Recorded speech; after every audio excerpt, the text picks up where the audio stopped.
बीमा कम्पनीमा हामीले 25 लाखको बीमा 20 लाखको बीमा हामी गर्दैनौँ। हामी भनेको 20 लाखको बीमा कसैले गर्छ भने त्यो घरमा 4 जना मान्छेको 5-5 लाखको बीमा गरेर हामी त्यो घरमा जीवनको सुरक्षा प्रदान गर्छौँ। किनकि हाम्रो लिमिटेसन हाई भनेको जम्मा कति छ 5 लाख छ। र सबैभन्दा बेस्ट पोइन्ट चाहिँ के छ त भन्दा हामी अरु बीमा कम्पनीमा दिनमा 100 रुपैयाँको पैसाको बचतको बीमा गर्यो भने 30 दिनमा 3000 हुन्छ भने 12 महिनामा 36000 हुन्छ भने त्यो 5 लाखको बीमा अरु कम्पनी सेल गर्छ भने हामी चाहिँ 5 लाखको बीमाको लागि चाहिँ हामीले टाइम पिरियड 32000 मा 31000 मा हामी दिन्छौँ भनेपछि अदर कम्पनीबाट चाहिँ हाम्रो कम्पनीमा प्रिमियम पनि 4350 भन्दा कम छ। त्यसकारणले गर्दा त्यही पैसा तिरेर त्यही 5 लाखको सुविधा लिन चाहन्छन् भन्दा हामीमा अरु कम्पनीबाट र हाम्रो कम्पनीमा डिफरेन्स के छ त भन्दा प्रिमियम अमाउन्ट कम छ। जसले गर्दा आज हामीले पसलमा गएर कारणवश हामीले एउटा लाइटरै किन्यो भने पनि 20 रुपैयाँ छ भने पनि 12 रुपैयाँ पर्छ भने पनि मलाई लाग्छ 3 रुपैयाँको लागि पनि अर्को पसल पनि जान्छ। त्यसकारणले गर्दाखेरि अहिले पछिल्लो समयमा जति कम प्रिमियम छ जहाँ बढी सेवा सुविधा छ त्यही बढी जोडिन्छ साथीहरु। त्यसकारणले मैले साथीहरुलाई निमन्त्रणा किन गरिरहेको छु भन्दा अहिले पछिल्लो समयमा हजुरहरुलाई म एउटा नोटिस गर्न चाहन्छु। आजको दिनमा हिजो भर्खर राष्ट्र बैंकको गभर्नरले एउटा पत्रकार सम्मेलन गरेर भन्नुभएको छ कि बैंकमा राखेको निक्षेप दर अब बिस्तारै घटेर 1% मा आउँदैछ। 1% मा किन 1% मा आउँदैछ त भन्दाखेरि बैंकमा राष्ट्र बैंकमा अथाह पैसा थुप्रिसक्यो तर बैंकमा लोन लिन जान मान्छे कोही मान्दैन। किनभने लोन लिने बेलामा त हाम्रो सबै परिवारको ल्याप्चे हाल्नु पर्यो। तर ल्याप्चे हाल्दाखेरि एउटा बुझामा के लेखेको हुन्छ भन्दा तपाईको लोनको ब्याज समय अनुसार परिवर्तन हुनेछ, यसमा तपाई स्वीकृत हुनुहुनेछ, कुनै जवाबदेही हामी छैनौं भनेर भने हुन्छ। हामीले पढेका हुँदैनौँ। त्यसकारणले 7% मा कसैले लोन लियो भने हिजोको सिनारीमा 13% 14% पनि पुग्छ। त्यसकारणले बैंकमा लोन लिन मान्छे अहिले कोही पनि जान चाहँदैन किनकि बैंकसँगको ट्रस्ट लेभल बिस्तारै घट्दै गयो। त्यसकारणले अब बैंकमा पैसा अथाह थुप्रेको छ हैन। अब त्यो पैसा अब कहाँ फ्लो गर्ने त भन्दा मार्केटमा गर्नु पर्यो।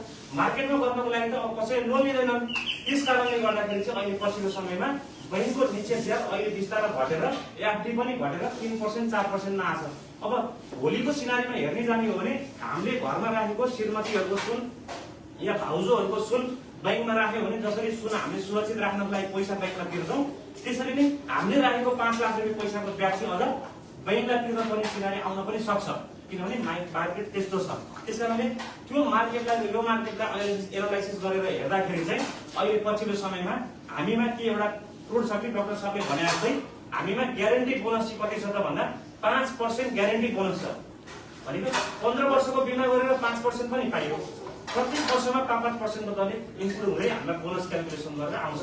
त्यसकारणले अरु भन्दा हाम्रो कम्पनीमा चाहिँ फिक्स्ड डिपोजिटको प्लानलाई तपाईले अलिकति मार्केटमा सकारात्मक तरिकाले लिदिनु भयो भने हाम्रो व्यवसाय समग्र हेटौडा ब्रान्चको मात्रै नभएर टोटल हाम्रो कम्पनीको माइक्रोहरुमा टप लेभल बन्न सक्छौं। त्यसकारणले यो बन्नको लागि पनि तपाईहरुको एकैपल्ट 50000 को प्रिमियम 30000 को प्रिमियम 20000 को प्रिमियम जरुरत छ जस्तो मलाई लाग्छ। त्यसकारण तपाईहरुको योगदानले पनि पक्कै हेटौडा ब्रान्च मात्रै नभएर समग्रमा crest micro life insurance company पनि अगाडि बढोस् भन्ने मलाई इच्छा लागेको छ। त्यसकारण त्यसमा तपाईहरुलाई यो कुरा तपाईहरुको साथ यो सपोर्टले यो तरिकाले चाहिँ तपाईहरुले योजना गर्दिनु भयो, व्यवसायलाई सपोर्ट गर्दिनु भयो र हाम्रो प्रोडक्टहरुलाई ग्राहक मार्फतबाट सेल गर्दिनु भयो भने पक्कै पनि तपाईले गरेको योगदानको बराबरको कम्पनीले के दिनेछ अल्टरनेटिभ स्टाफ बराबर कमिसन दिनेछ। त्यसपछि तपाईलाई पसल कम्पनीले टुर प्रोवाइड गर्नुहुनेछ। त्यो सबैमा तपाईहरु फ्यासिलिटी हुनुहुन्छ। त्यसका लागि तपाईहरुको साथ सपोर्ट र योगदान जरुरत छ। र मैले तपाईलाई एउटा लास्ट पोइन्ट भने हामीमा एउटा के छ भन्दा नि अहिलेको दुनियाँमा तपाईले एउटा कुरा के बुझ्नु भने जहिले पनि जिन्दगीमा मैले एउटा हेरेको थिएँ जिन्दगीमा सबैभन्दा यो जगतमा सबैभन्दा बढी प्राणी मर्ने कुन चीज होला जस्तो लाग्छ मलाई अनुमान गर्नुस्। यो जगतमा यो सृष्टिमा सबैभन्दा बढी प्राणी मर्छ रे हत्या गर्छ त्यो भने कुखुरा हो रे। Am right? कुखुरा म्याक्सिमम चाहिँ बढी मात्राको हत्या हुन्छ रे। तर विडम्बना त्यही कुखुराले यत्रो त्याग गरेको हुन्छ। तपाईले याद गर्नुस् बिहान 4 बजे हाम्रो भविष्य निर्धारण गर्छ। बिहान 4 बजे कुकुरी कहाँ भन्दाखेरि हाम्रो निन्द्रा खुलेर हामीले आफ्नो गन्तव्य आफ्नो लक्ष्य आफ्नो भूमिका बाँध्न हामी दौडिरहेका हुन्छौँ साथीहरु। तर उसैको हत्या भइरहेको हुन्छ। भनेपछि अहिलेको सिनारीमा हामीले जति सकारात्मक कुरा गरे पनि जति बीमाको बारेमा कुरा गरे पनि यसले खान्छ, यसले भाग्छ, यसले लान्छ। भनेपछि नेगेटिभ थट मान्छे मात्रै पैदा हुन्छन्। किनकि आजभन्दा अगाडि नेपाल लाइफ इन्सुरेन्स कम्पनीमा मैले 5 लाखको बिमा गरेको साथीहरू, त्यतिखेर मैले बिमा गर्ने बेला मेरो एउटा साथीले के भन्थ्यो, तैँले त्यो पैसा त 7,000 त्यतिकै डुबाइस् भन्थ्यो। हुने बेला 15 वर्ष पछाडि मैले घरमा 2 लाख रुपियाँ निकालेँ, ऊ अहिले गाँदा तानेर बसिरहेको छ। भनेपछि इन्सुरेन्सको के छ त भन्दा त्यति अझ चेतना छैन। त्यस कारणले गर्दाखेरि सबैजना साथीहरूले चाहिँ इन्सुरेन्सको बारेमा भन्न सक्नु पर्यो। भन्यो भने तपाईँलाई इन्कम पनि हुन्छ र समाजसेवी पनि हुन्छ। किनकि मैले बारम्बार भनिरहेको छु साथीहरूलाई चाहिँ तपाईँले एउटा घरमा बिमा दिनु भनेको 7वटा बाहुनले, कतिवटा 7वटा बाहुनले त्यो घरमा रुद्री पढाएर होम गरेर त्यो घर चोखाको बराबर जस्तै हुन्छ। किनकि त्यो घरमा होम गरे भन्दा बाहुनले 5,000 रुपियाँ लिएर जान्छ, तर त्यो घरमा एउटा बिमा गर्यो भने चाहिँ घटना घट्यो भने 10 लाख पैसा हुन्छ। त्यस कारणले यो कुरा मन पर्यो, ताली पड्काउनुहोस्, नत्र बगलीमा हात। त्यस कारणले बिमा अत्यन्त महत्त्वपूर्ण छ साथीहरू। त्यस कारण तपाईँको साथ सफल रहोस् र जसरी म आज ब्रान्चबाट रिजनलको रूपमा आबद्ध भएको छु, सरहरूको साथ सपोर्ट र त्यो किसिमको मूल्याङ्कन प्राप्त भएर आज यो ठाउँमा पुगेको छु। सबै त्यसको लागि चाहिँ श्रेय सबै एजेन्सी साथीहरूलाई दिन चाहन्छु।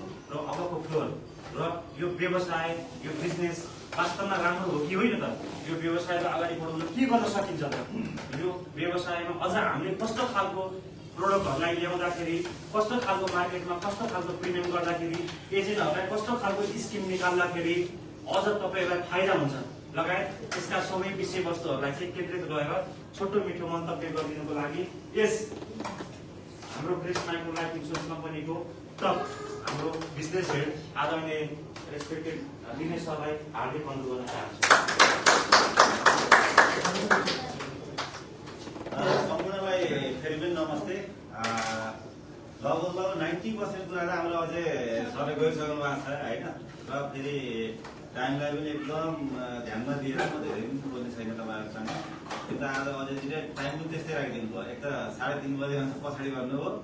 अब हुँदा 5 बजे बोल्दा सुरु भएको छ हाम्रो होइन, 5:05मा सुरु पनि भएको छ। र कतिपय गृहिणी भनिराख्नु भएको छ, अहिलेदेखि घर आएर फेरि भात पकाउनु पर्ने होला होइन, केटाकेटी हेर्नुपर्ने होला, कति बेला यिनीहरूलाई छोडिदिएर नखाए अब होइन। टाइमै त्यस्तै छ। किन भन्दाखेरि आज अब बिदाको दिन पनि नपरेर म यसो हेर्दा कति गृहिणी हुँदैन, कति कुनै न कुनै पेसामा पनि तपाईँहरू सबै आबद्ध हुनुभएको रहेछ फेरि होइन। र हेर्दाखेरि अब डाक्टरदेखि इन्जिनियरदेखि नर्सदेखि लिएर सम्पूर्णलाई होइन, कलाकार सबलाई जागिएर आबद्ध होइन, कोही सरकारी जागिर सबै हुनुहुँदो रहेछ होइन। अब फेरि गृहिणीले हामीलाई गृहिणी नभनिदिनु होला, सबभन्दा ठुलो जिम्मेवार त उहाँको पनि छ नि त फेरि होइन। किन भन्दाखेरि अब घर चलाउनु भने सबभन्दा ठुलो हो नि त होइन। त्यहाँबाट मान्छे स्वस्थ भएर भनौँ न मेन्टल्ली पनि होइन गएर हामी अफिस जान सक्छौँ। हरेक कुरा मेन त काम भने ठुलो त गृहिणी नै हो फेरि है। हाम्रो जति हामी इन्जिनियर भए पनि, डक्टर भए पनि होइन, सरकारी भए पनि सबभन्दा ठुलो त गृहिणी हो। राम्रो मिठो खाना दियो, मिठो वचन दिएर होइन काममा पठायो भने मात्रै हामी पनि के हो सक्सेस हुने हो होइन। अब त्यो त छँदैछ।